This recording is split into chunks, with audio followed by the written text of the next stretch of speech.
Raichik, better known as Libs of TikTok, a Twitter account that weighs in from an anti-wokeness perspective, often on the transgender issue. Raichik confronted Congresswoman Alexandria Ocasio-Cortez outside her office about whether AOC had lied about something Libs of TikTok had written. Let's watch. Delivered an ethics complaint to your office because you lied about me in a committee hearing. Oh, hi. Yeah, No, so actually, I never inspired a bump for No, you're and I'm actually also super transphobic. transphobic, and I never want to share space with you. Thank you. And you can watch the rest of that video, or the Heritage Foundation has it on their Twitter account and elsewhere. So actually, it looks like, I think she went to, Libs of TikTok went to AOC's office, didn't get a hold of her there, and then maybe confronted her in a bookstore or something is what that looked like. Yeah, so it hinges on whether AOC did misrepresent what Libs of TikTok had said about Boston's Children's Hospital, I believe. You want to pick up the story, Batya? Right. So here's the quote from Congresswoman Ocasio-Cortez. During a hearing, she asked a former Twitter executive about a tweet of Raichik's. She said, here's the quote, "Are you aware that from August 11th to August 16th, that account posted false information about Boston Children's Hospital, claiming they were providing hysterectomies to children?" That's the quote from AOC. She claims that Raichik falsely tweeted that Boston Children's Hospital is providing hysterectomies to children. Now, the complaint, the ethics complaint, which was brought by the Heritage Foundation, argues that actually what Raichik had tweeted was true, and that Boston Children's Hospital does perform gender-affirming surgery to, quote, eligible adolescents, and that it has performed 65 double mastectomies on minors over the course of 3 years. So I think that this is going to come down to whether, you know, performing hysterectomies to children and performing hysterectomies to minors are the same thing, or whether they're different things. Regardless, it was such an interesting interaction because you saw Libs of TikTok initially, you know, taking this photo with AOC clearly thinking that she was a fan who wanted a photo, and then Libs of, you know, Raichik explaining to AOC who she was, and AOC saying, you know, you're actually a huge transphobe and I don't want to share space with you, whatever that means. What did you make of that interaction, Robbie? Yeah, I mean, it was kind of an ambush interview, essentially, because Libs of TikTok set it up that way. They had, again, it was from the Heritage Foundation. They were recording. I don't know. It kind of seems like a political stunt to me. I don't know that, like, the matter is not clear cut. It's not clear cut enough, as you just explained, to my mind, for it to be like an ethics matter, really, that maybe AOC slightly misrepresented what Libs of TikTok had said about it. Maybe she didn't. I think it's probably just kind of like a PR stunt, probably, for the Libs of TikTok account, which is fine. You know, I mean, it's fine to confront our members of Congress. Like, I don't think they should be shielded from the public. Totally fine to, you know, to approach her in an event, you know, ask her a question, record her. That's all totally fine. And as a journalist, I absolutely support that. You know, you shouldn't, you know, get in her face or, you know, scare her or, you know, knock her down or something, but none of that happened. So it's totally fine. It just doesn't seem very particularly constructive to me. Do you have a different view? No, I agree with you. I mean, first of all, I mean, of all the things to come after AOC about, this seems sort of, you know, like not at the top of my list. And I think, you know, to me, the work that exposing the videos that Libs of TikTok does, the importance of that work is often undercut by the commentary that Raichik puts on it and this kind of stunt. Because I think on the one hand, it is extremely important to know that there are people who are bragging about doing things that I think even a lot of liberals think are extremely inappropriate in the classroom, and exposing that stuff is so important.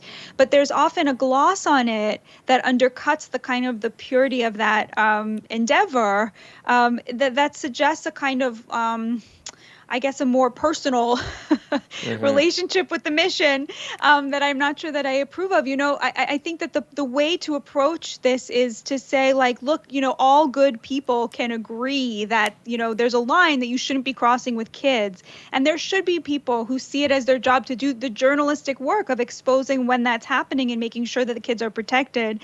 But at the same time, that approach has to come from a moral high ground, right? And if you betray that you have certain feelings of disgust, let's say, or whatnot, that sometimes come out in the glosses that Raichik puts on the videos, I think that does compromise the importance of the mission. What about you? What do you think, Robbie? Yeah, very well said. Look, there's obviously a understandable public debate happening from a policy standpoint about when is the right age for someone to be able to consent to have potentially irreversible surgery or things of that nature. People, I think, have legitimate questions about whether this is being kind of too easily accessed by young people who are depressed or anxious, particularly young women who it might be part of a social contagion effect. The affirmation part, are the counselors, are the doctors really making sure this is in the child's best interest? Is it just kind of fashionable, that kind of thing? From my standpoint, I think this can help and has helped some young people. And if they really understand what they're getting into and their family supported, and that's what, a medical expert who is not just, co-signed some fad, but really thinks it's in the child's best interest, then fine. We have questions about whether that's what's happening. And I think it's okay to raise those questions. But yes, it very easily veers from some people who are very animated by this issue into a kind of stigmatizing of all trans people, or saying that like all trans people are out to get kids or something like that. That's not true. That's, mean-spirited and is kind of just, going after a poorly understood other. Dovetailing a little bit with what I've said about the Nashville shooter, where it's notable that this was a transgender individual because that is part of the story, and it is unusual. It is so. I think it is fine to comment on it and to note it. Very at the top of reporting on it, even in the headline. We did in our own headline because it's novel, it's notable. But that should not lead toward the stigmatization of like trans people or treating trans people like they're dangerous or violent or something. So I feel a little, and I think some of this commentary, without. I'd have to look specifically what specific people have said, but I do see, at least on social media, a kind of slipperiness here where it seems, again, like stigmatizing all trans people. That should not be the goal at all. Maybe that is the goal of some people, certainly not mine. Yeah, there's a real difference between saying what I think the polling shows 65% of Americans want transgender individuals to have, legal protections from discrimination in housing, in the workplace, and so forth, and then saying actually we support this as something that should be available as a choice for children and minors, right? There's a big difference between that, and I worry about the left erasing that difference, and I worry about the right erasing that difference. I will just say, for an elected official to call somebody a transphobe like that, I think is very inappropriate, and especially an elected official who has made a habit of accusing critics of stochastic terrorism, as she called it, to use a word that suggests a level of, animus or violence, right? Something that could break into violence at a time when there's all this talk about a transgenocide. I think that's also very dangerous and very inappropriate. And, I don't know the legal ramifications of an ethics complaint, but surely, to me, that was much more aggressive and problematic than, saying children instead of minors during a hearing.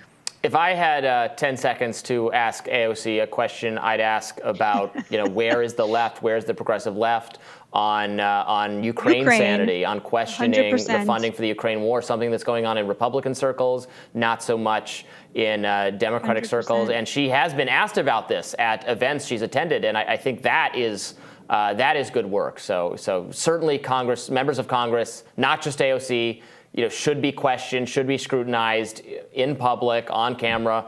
That's all absolutely fine. That's the work of democracy. Speech is not violence. That's just the work of democracy. More Rising after this.